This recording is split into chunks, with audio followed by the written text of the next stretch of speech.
কোনো বান্দা উচ্চারণ করে সাথে সাথে আল্লাহ 10টা নেকি লিখে দেয়। বলুন সুবহানাল্লাহ। যেমন কেউ পড়ল বিসমিল্লাহির রহমানির রহিম, এটা প্রত্যেকটা সূরার প্রথমে আছে, শুধু সূরা তাওবা ছাড়া। মানে 114 বার আল্লাহ তাআলা এই বাক্যটা কোরআনে ইউজ করেছে। বলুন সুবহানাল্লাহ। তো সূরা তাওবা ছাড়া প্রত্যেকটা সূরার শুরুতে আল্লাহ যখন বিসমিল্লাহ বলে শুরু করেছে, এই বিসমিল্লাহির রহমানির রহিমের মধ্যে 19টা অক্ষর আছে। কটা? 19টা। আর একটা করে নেকি হলে বিসমিল্লাহির রহমানির রহিমের মধ্যে, তাহলে 19 কে 10 দিয়ে গুণ করলে 190। অর্থাৎ কেউ যদি এরকম বলে বিসমিল্লাহির রহমানির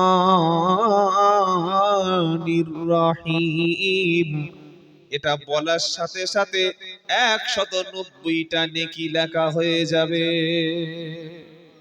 এটা কনফার্ম। এ নাকি মানে হতে পারে না হতে পারে এরকম কোনো ব্যাপার না। ধরুন আপনি নামাজ পড়লেন, কবুল হতে পারে নাও হতে পারে।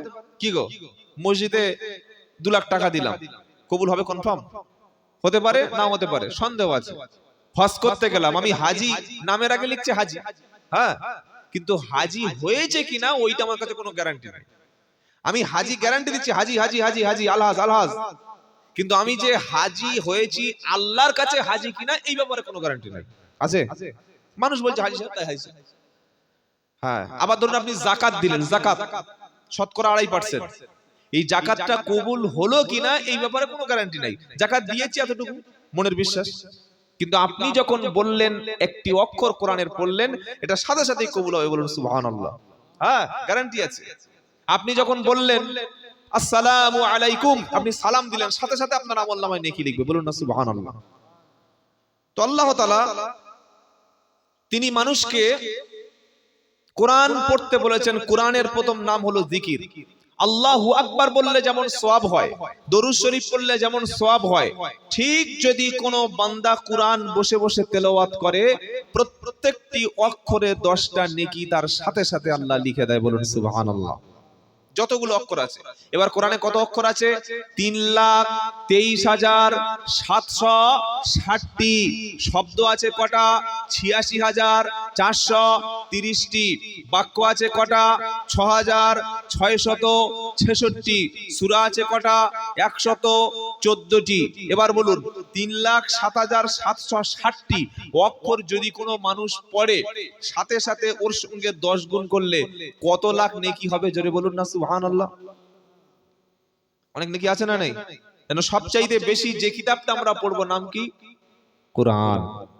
অনেকে বলবেন হুজুর আমি তো এক খতম আমার দ্বারা সম্ভব নয়, বয়স হয়ে গেছে, চোখ টোক ঠিক মতো দেখতে পাই না, এখন আমার কোনো সহজ রাস্তা আছে? বলে দেবো সহজ রাস্তা, বলে দেবো কি? সকলে বললে তাহলে বলুন। আপনি খাবেন না গোশ, আর আমি গোশ নিয়ে ঘুরে ঘুরে তো লাভ নেই। যদি ডাকে তবে তো দেবো। কি গোশের বালতি নিয়ে সব জায়গায় ঘুরছে, কেউ নেয় না, নিয়ে চলে গেল। কি গো, ওই সূরাটির নাম হলো সূরা ইখলাস। সুবহানাল্লাহ। কুল হু আল্লাহু আহাদ আল্লাহুস সামাদ লাম ইয়ালিদ ওয়া লাম ইউলাদ ওয়া লাম ইয়াকুল লাহু কুফুয়ান আহাদ। সুবহানাল্লাহ। আল্লাহর কালাম। কি গো বাবাজিরা, এই সূরাটি যদি কোনো বান্দা একবার তেলাওয়াত করে, সাথে সাথে কোরআন শরীফের 10 পারার নেকি তার আমলনামায় লেখা হবে। আবার যদি কেউ পড়ে কুল হু আল্লাহু আহাদ আল্লাহুস সামাদ লাম ইয়ালিদ ওয়া লাম ইউলাদ ওয়া লাম ইয়াকুল লাহু কুফুয়ান আহাদ, এবার কত নেকি হলো? আরো 10 পারা, মানে 20 পারার নেকি হয়ে গেল। আর একবার কুল হু আল্লাহু আহাদ আল্লাহুস সামাদ লাম ইয়ালিদ ওয়া লাম ইউলাদ ওয়া লাম ইয়াকুল লাহু কুফুয়ান আহাদ। এবার হয়ে গেল 1 খতম। রাত্রিবেলা এক খতম কোরআন শরীফ পড়ে ঘুমানো যাবে? যাবে কি যাবে না? ইনশাআল্লাহ বলুন না ইনশাআল্লাহ। এই সূরার মধ্যে আল্লাহর পরিচয় আছে। আমাদের আই কার্ড আছে না, আধার কার্ড আছে না, প্যান কার্ড যেমন আছে, তো কোরআনুল কারীমের যে আল্লাহর যে আইডেন্টিটি, আল্লাহর আইডেন্টিটি পরিচয় যে সূরার মধ্যে আছে, ওই সূরার নাম হচ্ছে সূরাতুল ইখলাস। নবীর একজন সাহাবা, ওনাকে লিডার বানিয়ে যুদ্ধের ময়দানে পাঠিয়ে দেওয়া হয়েছে, লিডার। তো লিডার যিনি হবেন তার দায়িত্ব হচ্ছে ইমামতি করা। কি বলছি বুঝতে পারছেন না? যিনি সমাজের নেতা হবে তার মধ্যে অন্তত মিনিমাম কোরআনুল কারীম পড়ার মতো যোগ্যতা থাকবে। যিনি মসজিদ কমিটির সেক্রেটারি হবেন, মসজিদের সভাপতি সাহেব হবেন, মসজিদের ক্যাশিয়ার হবেন, মসজিদ পরিচালনা করবেন, তার মধ্যে মিনিমাম এতটুকু অ্যাবিলিটি থাকবে যে ইমাম নামাজের অবর্তমানে, ইমামের অবর্তমানে অনুপস্থিতিতে তিনি যেন অন্তত সূরা ফালাক আর নাস দিয়ে অন্তত নামাজটা পড়াতে পারেন। যদি তিনি নামাজ পড়ানোর অযোগ্য ব্যক্তি হয়, এই ব্যক্তির সেক্রেটারি পদে না থাকাটাই ভালো। কি বলছি বুঝতে পারছেন না আপনারা? আপনি মসজিদের বড় দায়িত্ব নিয়েছেন কিন্তু কোরআন পড়তে পারছেন, এটা তো আপনার লজ্জার বিষয়। আপনার মসজিদ থেকে লাভটা কি হলো? কি গো ভাই জানা বাবাজিরা, আল্লাহর ভাইরা, তো নবী বললেন যাও, তোমাকে জিহাদের ময়দানে পাঠিয়ে দিয়েছি, তুমি গিয়ে নেতৃত্ব দেবে। এখন জিহাদের ময়দানে নামাজ আছে না নাই? কি গো, নামাজ কোন অবস্থায় মাপ নাই। পুরুষের জন্য শুধুমাত্র দুইটা সময় নামাজ তার জন্য ছাড় আছে।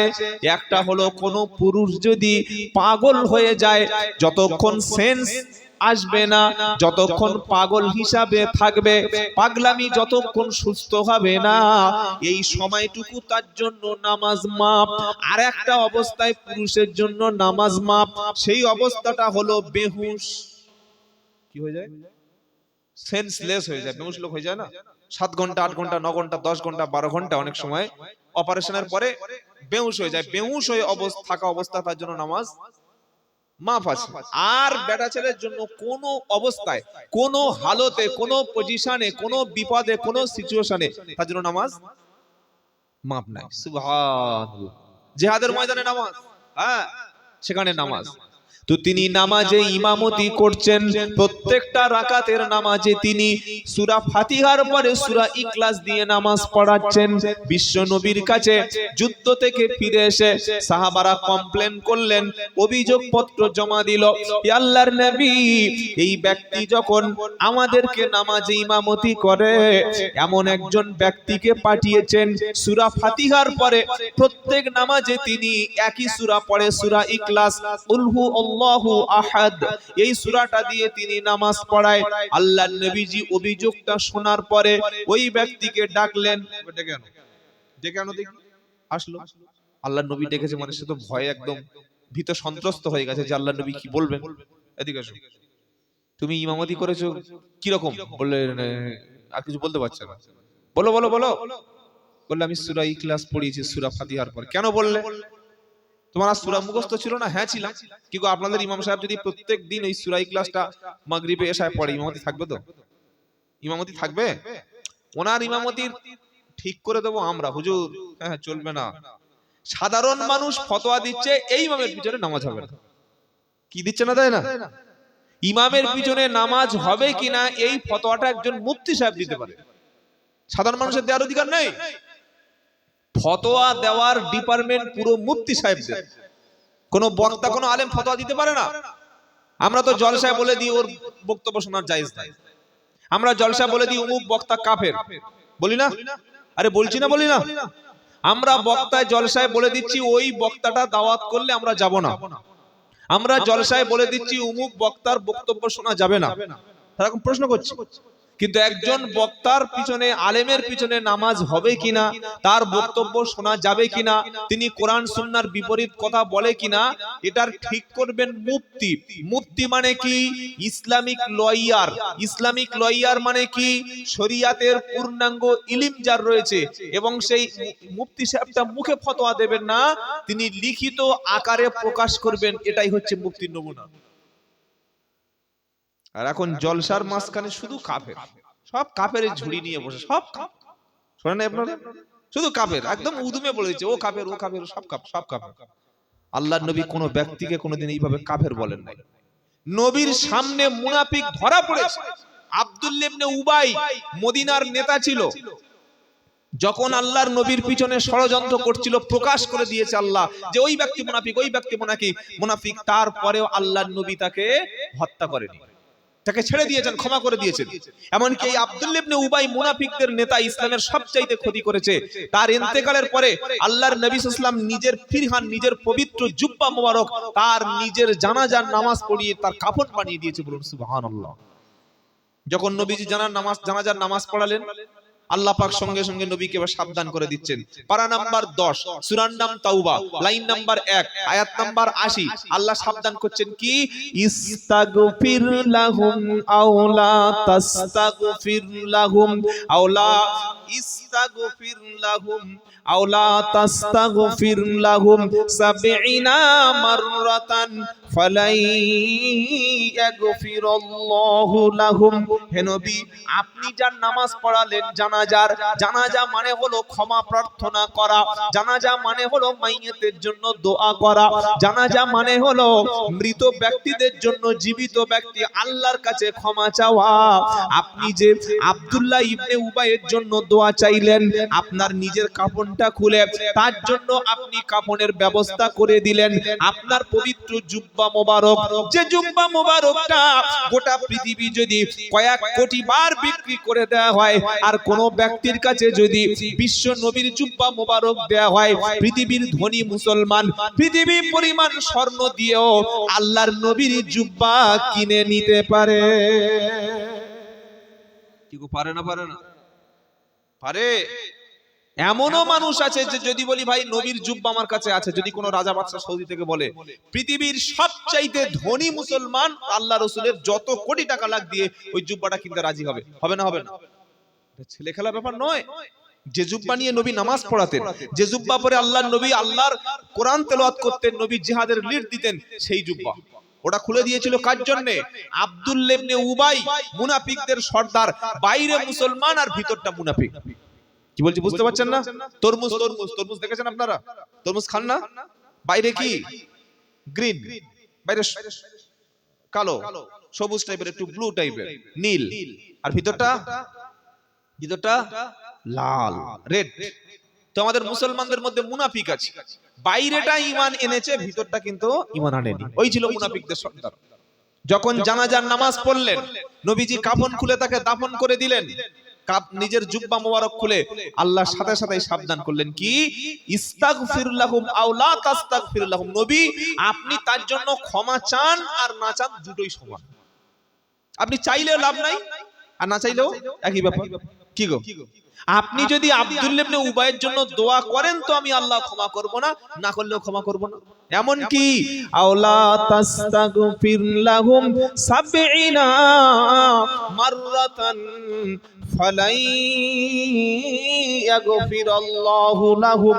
আপনি যদি আব্দুল্লাহ ইবনে উবাইয়ের জন্য 70 বার যদি আপনি ক্ষমা চান, আল্লাহ ক্ষমা করে দাও, আল্লাহ ক্ষমা করে দাও, আল্লাহ মাফ করে দাও, একবার দুবার তিনবার নয়, গুনে গুনে কোরআনে সূরা তাওবার 80 নম্বর আয়াতটা খুলুন।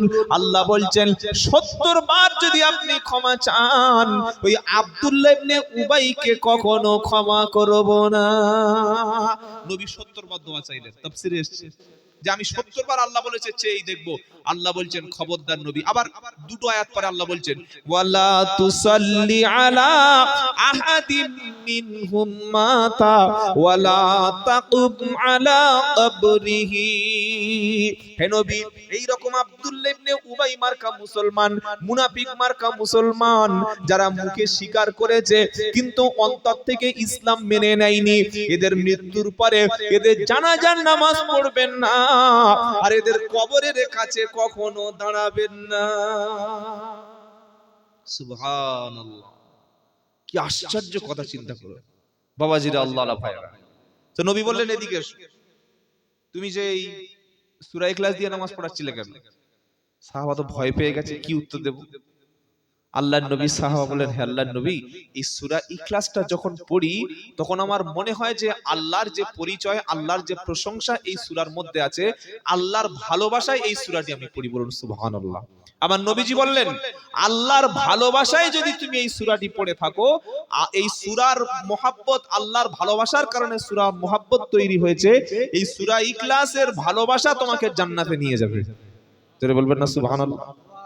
মোবাইলের সঙ্গে অতিরিক্ত ভালোবাসা করবেন না, পেপার পত্রিকার সঙ্গে বেশি ভালোবাসা করার দরকার নাই, চায়ের দোকানের সঙ্গে বেশি ভালোবাসার দরকার নাই, পাড়ায় আড্ডা দেওয়ার বেশি দরকার নাই। যেই নামাজটা হয়ে যাবে মাগরিবের সময়, ইমাম সাহেব মসজিদে থাকেন না, উড়ে চলে যান। থাকে মাগরিব থেকে এসা পর্যন্ত ঘুমিয়ে পড়ে নাকি, বসে থাকে। তো আপনি যদি বলেন হুজুর আমার সূরা ইখলাসটা একটু ঠিক করে দিন আর একটা সূরা মুখস্থ করে দিন, যদি আপনি বলেন, উনি আপনাকে মসজিদ থেকে বার করে ভিতর থেকে চাবি দিয়ে দেবে, তাই তো নাকি? শেখাবে না? কি শেখাবে না? শেখাবে না। সেজন্য সূরা ইখলাসটা আমরা প্রত্যেকদিন রাতে 3 বার আমল করতে করতে ঘুমাবো। বলুন ইনশাআল্লাহ। যদি ঘুমাতে পারি, এক খতম কোরআন শরীফের নেকি লিখে দেবেন কে? নারায়ে তাকবীর। আমল বলে দিয়ে গেলাম, ইনশাআল্লাহ করলে আপনাদের লাভ। প্রত্যেকদিন সূরা ইখলাস 3 বার, এক খতম কোরআন শরীফের সওয়াব নিয়ে ঘুমাবেন। সুবহানাল্লাহ।